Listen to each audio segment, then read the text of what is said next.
Hello and welcome to the first of hopefully a long-running series of devlogs.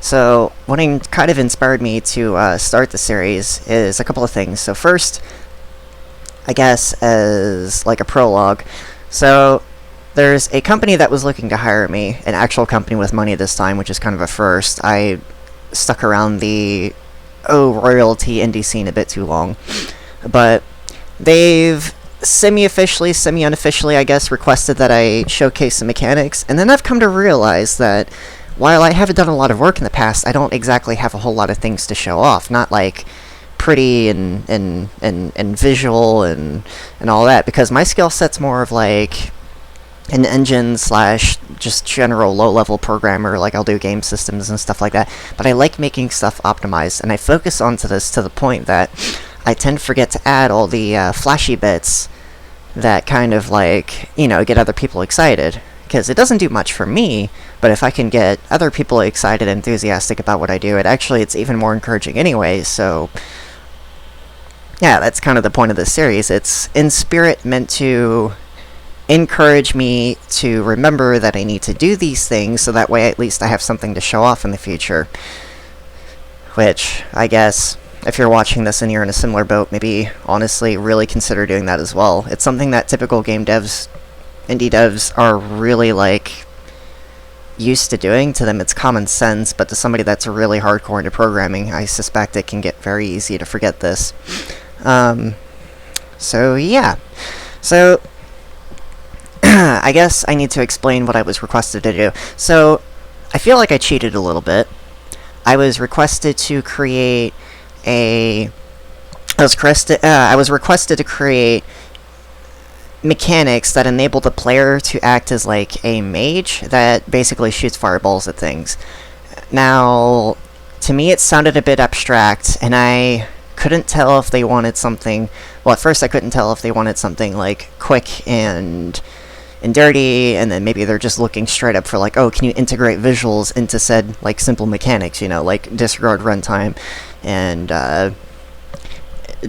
disregard architecture and all that, and just get it working and get it looking nice. Which I couldn't tell if they meant that, but I suspect not after talking a little bit more, because the company does seem very aware of the importance of having a solid backbone, which is kind of nice. But I still need to remember to like focus on that and focus on the visual flashy stuff. So because I tried knocking this out in one day, and I wanted to like make a really, really solid backend, I did neglect the fancy visuals of it, which I will basically be working on as of today. But yesterday, what I got done, or what I decided to do to kind of like cheat and get it done over with faster, well, thing one, I'm in VR, and reason one is I really like it. It's immersive. It's really inspiring, honestly. As strange as that might seem. Like, it really encourages me to continue working on stuff. And thing two is that because I have very terrible eyesight, I'm very nearsighted, honestly, I use it as a way to work a lot more efficiently, because with the virtual desktop feature that Oculus 2 has, I can kind of move virtual screens around in such a way that it's generally a lot easier to see what the heck I'm doing, which is really, really good for programming. It sounds strange to a lot of people that I mention this to, but it works for me. So honestly, this platform is like a godsend to my existence. So anyway, so on the note, the shortcuts I took to get something up, whilst I focused on the things that I thought were important, which, I mean, it might not be. I want to, like, ask them in detail, but...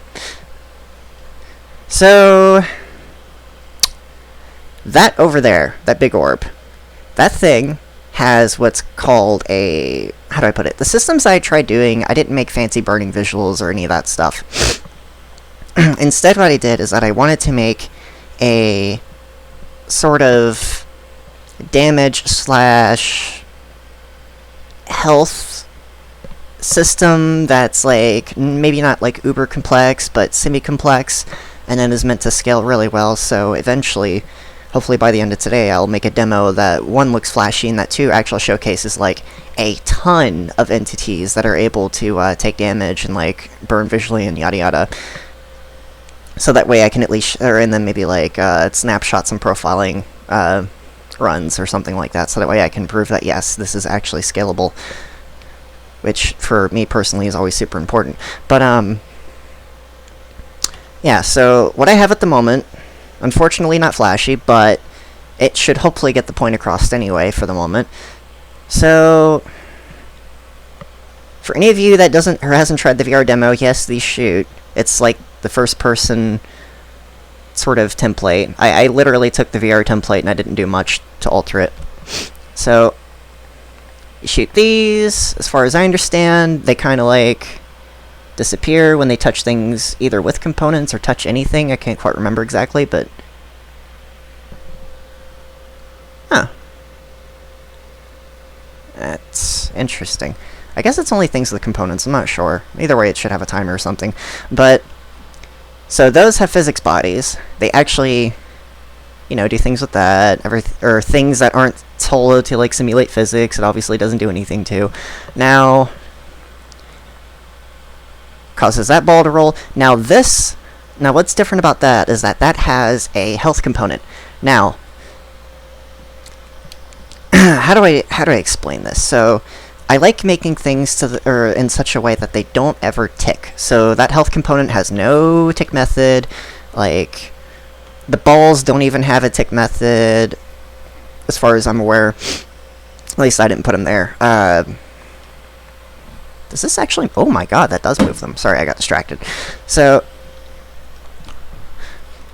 Okay, so, but what happens is... It's not like raw, okay, when I shoot that takes damage to the health component because the ball tells it to take damage and that's it. I mean, it's kind of like one step, but also I decided to add in a collection of effects that you can sort of buff/debuff things with, and I called them effects. I really don't like that word, or using that word for such a system. There should be something better. Maybe I could just call them buffs, even if they're debuffs. I'm not used to the vocabulary. I know making RPG games is generally very difficult just because of that stuff alone. And it's not something I ever, like, took super high interest in, and it's not something I ever really, like, fully fleshed out and figured out how to do professionally, but... So, anyway, I call them effects. The only things I support currently in it are dots, damage over times, and hots, healing over time. And I wanted to support a bunch of other things, but at the moment I just, like, couldn't think of anything off the top of my head, and I was a bit short on time because I was working all day yesterday to kind of, like, get it, give it a nice runtime. Well, I'm all the way down here. This sucks. You know what? That's fine. I'll just stay here. So, when I shoot that, it will take initial damage, and after that, you're going to see some text pop up in the top left that should kind of explain things better. It'll say, like, how much health is left, and it'll take a dot effect, which, again... This is how I test things, but really, in reality, it's not flashy, it's not visual, and, like, I could spam, like, a ton more of these and then give them all fire particle effects, and I'm definitely going to do that later today, and then I guess make that as another devlog. But, yeah, that's the spirit of this series, is to encourage me to do this. But anyway, apologies for the rambling. So I'm going to go ahead and shoot this, and you should see a text pop up in the top left. See that? So, currently, how do I put it? It ticks. So, like, damage over time and anything over time at the moment is currently purely based on ticks. I had an internal debate with myself a fair bit about this. It's like, oh, should I make it based on seconds specifically, or, like, any form of delta time, or should I make it, like, you know, like, actual, like, time mechanics, or should I make it purely, like, tick-based? And personally, I love tick-based. I prefer that because determinism, and for the sake of my sanity, I'd rather have the simulation running, well, single player wise, I'd rather have the simulation running slower, but be accurate to the T. But by accurate, I mean, like, deterministic and predictable. Like, it behaves the same as if it were running faster.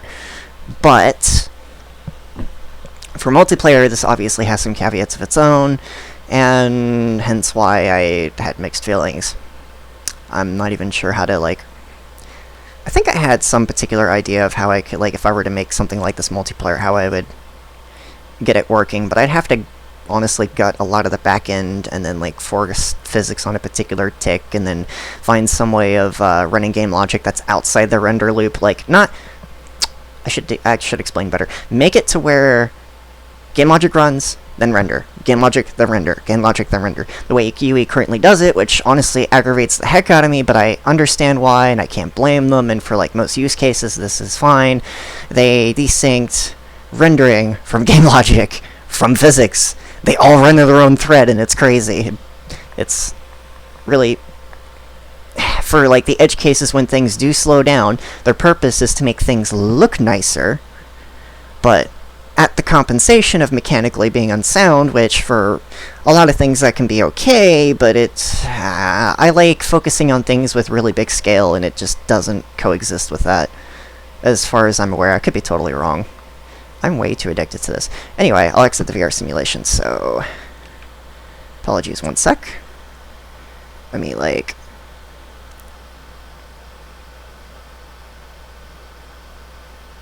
Get rid of that. There we go.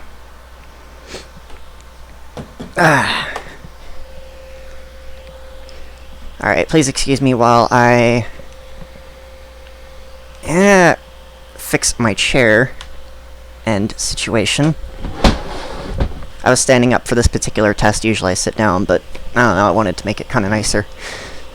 And that epically failed. Okay, so... This, I think, is good enough. Yes, yes. Okay, sorry. So, with all of that in mind, I guess, because it's not very flashy, and I'm mostly making this particular video to show off to what I hope to be a future employer, because I quite like their attitude, honestly. It's a breath of fresh air. Most NDs are just like, get it done dirty, we don't care about long-term consequences on one hand, but then the other hand they're like, we want all these things, all these like incredibly complex things, and like this plethora of mechanics, and like we want it to run on well, they might not say they want it to run on potatoes. They generally don't care about that, my bad. But from what I've seen, they'll say things like, oh, and also we want, you know, they want productivity. They want things of bigger scale. They want, like, a lot of mechanics, and yet they still want to do things dirty. And it kind of gets under my skin, but I can't blame them because they just don't know better. So, but I've seen that so much. And then to actually come across the company that has some money that took any amount of interest in me for whatever reason, and that actually cares about the implications of the things they're doing, is just an extremely awesome breath of fresh air. And if they didn't take me for whatever reason, I totally understand, but it was awesome just even talking to them. So, okay, I wanted to show, what was it, the code off. So to start off with, actually, no. Sorry. Wait, what's up with this? Oh, okay, my bad. So, you're probably wondering what made these two balls different, which I guess could be common sense for some. This one is just a mesh, literally. And then this one's actually a blueprint that, like, you know what, I saw that and was like, okay, I'll just use that as an example. I guess I thought later on I could make it into like a drone that would fly around or something and then like shoot back at the player with similar effects type thing, so I could just make it into like a big bullet hell sim of sorts. Maybe I could pretty it up and make it look nicer even, but I guess that doesn't matter.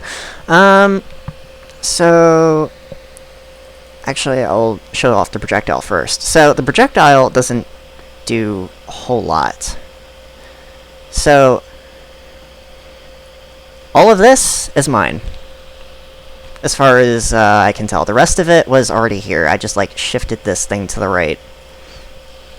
So, essentially, I was all... I didn't test with other component. Like, I should have... But I was short on time, and I just wanted to get something done I knew would work. So I grabbed the actor that it collided with, And I'm like, okay, if the thing has... I kept their logic, which is like, if it's simulating physics, which I made sure the ball simulates physics so it works. But anyway, I get component by class, which is of type health component, so if it has a health component, then... Oh wait, that's a leftover, I don't need that. Then... essentially... yeah, if it has a health... or, no, this always gives you back a pointer reference, and then this checks if it's valid, so like if it does have a health component. And then from here, obviously, it just damages or it sets damage for the health component. And the way this function works is that you give it a value and an element type. So for the moment, I just got basic stuff, so like true, physical, fire, ice, true, because like, okay, maybe if I want to ignore resistances or something to that effect. I don't know. I seen it in a couple places, and I thought it might be useful later. But anyway, so yeah. Similar to games within, like, the RPG spectrum in general, I guess you could call it. And then after the initial damage, I call another function for it, which is addEffect.override first if duplicate, which is a bit of a long function name, and it kind of annoys me. Also, if you hover over these functions, they tend to say something like value must be positive only, and generally I mean like the arguments, the integers, because I don't know how to enforce it by code, which annoys me, but I would like it if these were only ever unsigned and I could just pretend that that's always the case, and then maybe like in debug mode I can check if the values are negative before I cast the unsigned, or something like that. That would probably work out okay. So... but yeah, so this one is a little bit more, like, slightly more complex. Same basic thing. You give it a damage amount, you give it an element type. Oh, wow, I said that one was true. I meant that to be fire. It doesn't matter either way. This is the number of ticks it runs, so the moment every frame that ticks by, I would like to set it at some sort of a fixed preset, like 30 or 60 ticks, regardless of frame rate. If I can figure out how to do this, that would be incredibly awesome. Maybe it's easier and straightforward than I thought, or maybe it already does it, I don't know. But I need to run some tests and get that working. So I wanted to do that. At first I was like, okay, maybe make this by seconds, and then I kind of got into all sorts of weird internal debates, like, okay, what if it's like, okay, do I only simulate once a second, or do I, like, do it in partials? And then, like, what happens if I skip over because the game's lagging visually for some weird reason, and then... And like, yeah, you could use delta time to kind of, like, even out the difference, but then what if the lag is so late that something dies way later than it should, and it bothered me. But, like, maybe I'm more anal about that kind of stuff than I really should be. But then after all that, it destroys itself, as per normal. So, yay. That is pretty self-explanatory. This is all you have to do to basically... to, like, damage, or, yeah, to damage or set a damage over time, or healing over time, or heal some sort of, any actor at all. Doesn't matter what type it is, doesn't matter its inheritance, as long as it has a health component, this is basically what you do. And maybe I can find some way to, like, simplify this process right here to make it a little bit, like, cleaner and shorter, because this does seem repetitive to me, and kind of pointless. I want something that's, like, very plug and play, but I don't know, maybe it's good enough. Anyway, so... I wanted, yeah, that blueprint, or that actor, so... I believe I shoved it in here. There we go. So all this guy does... You do have to set up some stats at the beginning, and by stats it's things like, well, I guess this explains it, hit points, and then your different resistance types, which I've debated if I actually want something for true or not. I might actually take that out later, but yeah, it just has to have a health component. You set these values roughly on begin play, or something akin to that. Ideally on begin play, because you don't want editor weirdness getting involved. And that's it for that. Like, seriously. That's it. Like, as far as the end user is concerned, this is balls easy. Look at this. it's almost like it's not perfectly data driven as I like, and it's not as nice as something as like ECS in my book, but it's a close second. And I think for a lot of projects, approaches like this should be a lot more common. Now, I'm not saying like this specific approach, because I don't necessarily know perfectly what I'm doing, especially in general purpose engines, because I mostly do stuff on my own, but still, compared to a lot of things that I've seen, this is easy. I really like it. So that's literally it for blueprints. There's nothing else, and yeah, you can set up whatever you need on whatever the heck you want. It doesn't have to be a player. It doesn't have to be like an NPC type. You don't have to like fiddle with a crap ton of nodes to get it to do what you want. It's kind of like scriptable in the side of like incurring damage and effects. So there's pros and cons to that. People could obviously, you know, there's amount of flexibility that comes with that. That's really nice to some people, but at the same time, I wonder if I could and should make it more data driven. I have to think about that later. But anyway, so the code side, which is where most of the weight is at, unfortunately, the things that people really won't notice. So yeah, we'll start with the health component. So actually, let's just start with the data. So health component. The only two, as far as I can remember, the only two variables are one for stats, which is like the data, the stats thing that we set earlier in there. So like your hit points, your what's it called? Yeah, your hit points and your different resistances, and then a flat buffer of effects that you can push into this, basically. So when you go down here and call, where is it? Like add effect dot, or add effect dot if unique, or add effect dot override first if duplicate. Stuff like this, when you're adding effects, basically, it gets pushed into the into this effects buffer if like conditions are met, if there's any conditions at all, or it'll just push anyway.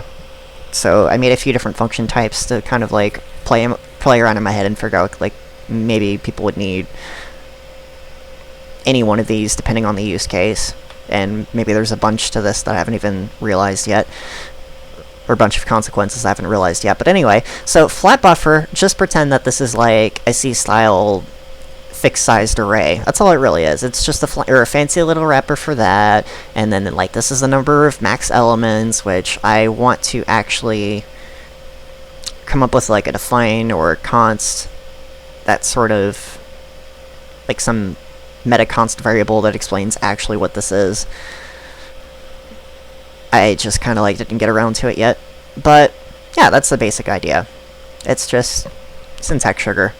And I like doing this instead of using dynamic arrays all the time, generally by habit, because I figure, well, if I can enforce a limit and I know that I'm never going to go over it by any stretch of sanity, then why the heck am I going to spend runtime allocating and deallocating all the time? That's just thing one. Thing two is that you still incur some amount of indirection because you're pointing to a buffer of data as a result of the indirection, which, yeah, I know, like, generally speaking, it doesn't have much runtime cost, but it still has some, and it's like, why waste resources? But, like, I don't know, maybe I could and should replace it later in this specific case, but I generally just do that by habit, if I can get away with it. So, okay, so there's that. Damage roll is hopefully self-explanatory. It's like you feed it a value, it ignores resistances entirely, and then just does its thing. I might not make that blueprint callable. I don't know. Nah, I'll leave it there, because, like, who knows? Maybe somebody wants it for some reason. But, so here we go. This is the thing that we called. So we give, you know, the value we give it, which is like the damage amount, and then the element type. And then from here, I make it an unsigned int of 32 bits, sort of damage, which I'm kind of mimicking WoW. At least I think they operate kind of this way. So I convert value to a float for sanity, Actually, that might not mean anything. I might need to get rid of that. Anyway, I multiply it by the stats resistances, which is a float type, because the way the resistances are meant to work, they're like a multiple, so if they're 1, it does basically nothing. Damage is not modified. If it's 2, then... Oh, that's supposed to be divide. Well, there's a bug. Yeah, if it's 2 resistance, it's supposed to like cut the thing in half. Or maybe I'll use a different formula like I've had earlier, which I think like... Or you can make it subtract or something like that. Actually, I need to rework that, but like hopefully conceptually it's explained fairly well. Yeah, I need to make that into a divide. Anyway. Can I do that now, actually? Yeah, I'm gonna just do that while I'm here, before I forget.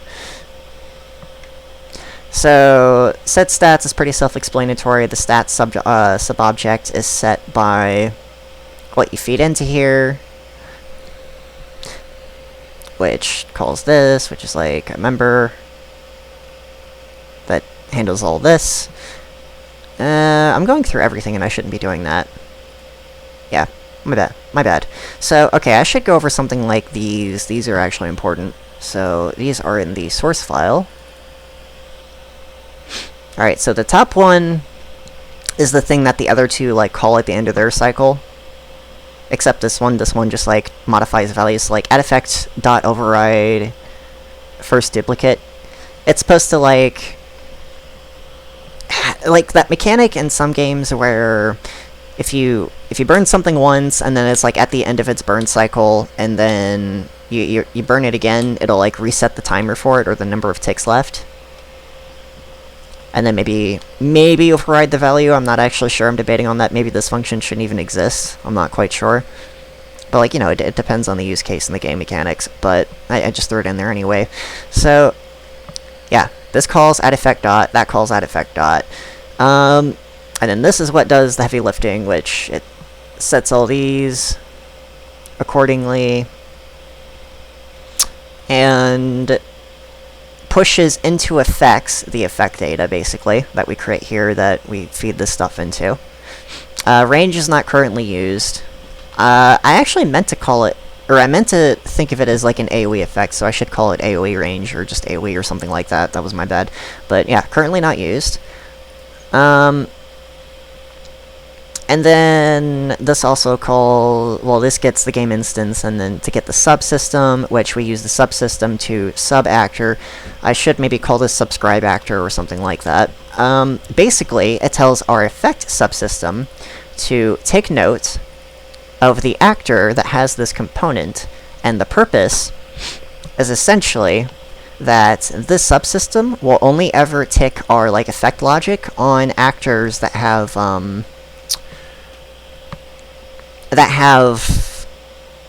that A, have health components, and that B, have actually, like, had an effect on said components. So, because of this, we don't have to tick every single freaking health component to check if it has an effect on it. So, thing one, okay, we're doing existence-based processing. Like, if it doesn't have it, then why are we checking if it has it? And then running all that logic. Like, if you have thousands of these things, that's going to hurt your runtime pretty bad. And then thing two is, well, because we have all these actors and side effect subsystem, we're avoiding that little bit of overhead from the virtual tech method that you would be running anyway, which has its own indirection. And maybe I shouldn't feed it, like, the owning actor. Like, maybe I should just feed it the raw health component itself. So that way there's even less indirection. I didn't spend too much time thinking about that. I'm generally used to, like, just collecting actors and then doing whatever I need. But yeah, I probably should, or could and should change that. But anyway, so the only other thing left to showcase is... Oh, not that one. That's from a different project. Here we go, this. So the only thing left to showcase is the actual effect subsystem. Now, this is my first time playing with subsystems, and I only realized just how awesome they are. So, it's tickable, which is nice because I essentially, abstractly speaking, I get rid of the hundreds to thousands of potential ticks and I move it all into here, and then this handles everything. And it's meant to only ever work on things that actually need worked on, instead of like checking every little thing. So yeah, it stores another flat buffer internally of the actors that we passed it, and then like up to what I dictate is max actor count that a game should ever have. I generally love making macros like this so that way I have somewhat of a guideline in my head as to what kind of limits I'm trying to support. So these are subscribed actors. Maybe I should rename this.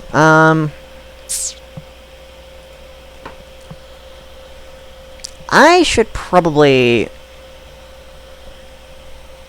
No. Yeah, no.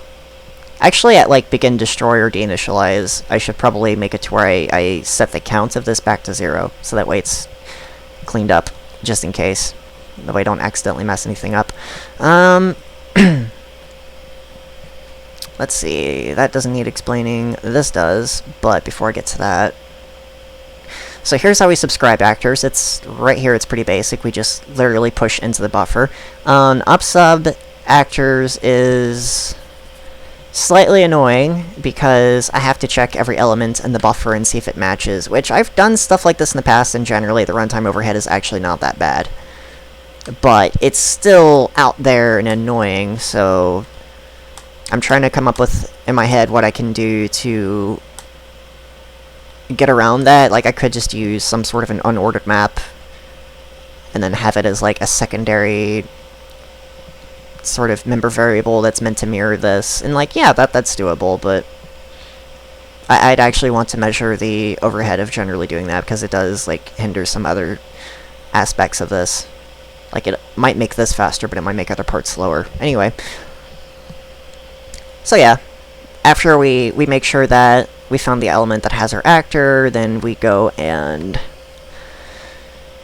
decrement pop, the usual, and then tick dot. What is this? Oh yeah, so this is one of the functions that's called inside tick, so like if conditions are met, then we just basically go to the health component and then damage it, you know, as we do in the, as how the projectile blueprint was damaging it. This is basically the same thing. We just give it the value and the element type, and then that's good. So, in the actual tick method itself, I like doing this personally, where I grab a count from a buffer ahead of time, because generally it's more optimized. The compiler knows that, okay, this variable is local to this function. I don't have to worry about like multi-threading or anything like that, potentially resetting or changing this, and then therefore have to like grab it from RAM every freaking time. Whereas like this could be in a register, or maybe it could be like a stack variable, which is still nicer, stuff like that. Like, maybe I could make, like, I could go all out and make this like a pointer-based for loop, and then check the runtime difference, but I don't know, I just do this out of habit anyway. So, let's see, actor, sub-actor, okay, yeah, so we're just getting the owning actor, and then we're getting the health component from it, which is the whole get component by class insanity. So after we get the owning actor, and then its health component, and then the effects count, then we're basically saying, okay, if we don't have any effects, then just continue, so ignore. Oh, no, wait, actually, no, this is important. Also, we unsubscribe the actor, which is super important. So, like, if the actor has run out of effects to deal with, then in here, we just unsub it. Easy. That way we don't have to, like, keep checking it over and over again. And then otherwise, we just actually go through the effects. So, we decrement the ticks left before we actually start dealing with the effects itself, and then at the very end, if it's 0, then essentially we just like remove that effects and then swap it with the end element and pop. So, but in here, currently the text that you saw on screen earlier, this is it right here. Dot effect ticked, and then it'll tell you like the remaining health. I was using this purely for debugging purposes, which obviously it'll be removed. But anyway, yeah. This, after all this, we call tick dot, which just does this. Pretty simple and straightforward. It doesn't seem that grossly entangled to me. Like, there does seem to be some interdependence on this class with the health component class in a weird way, and that does annoy me, but it doesn't horrendously annoy me compared to, like, some other... compared to just, like, taking all the actors with health component as per normal and then being like, okay, check if there's an effect and yada yada. This is still way better. I don't know. I'm not sure how I could do this better, but I feel like there's got to be a better way to do it, but I mean, at least it works. So, there's a source file. What did I put in here? Nothing? Yeah, nothing. Okay, so this doesn't mean anything. So that's basically it. So, I hope my rambling wasn't too annoying, and I did go over a little bit too much on the nitty-gritty details. Like, I really could have wrapped things up better. It's something I want to work on, but anyway, I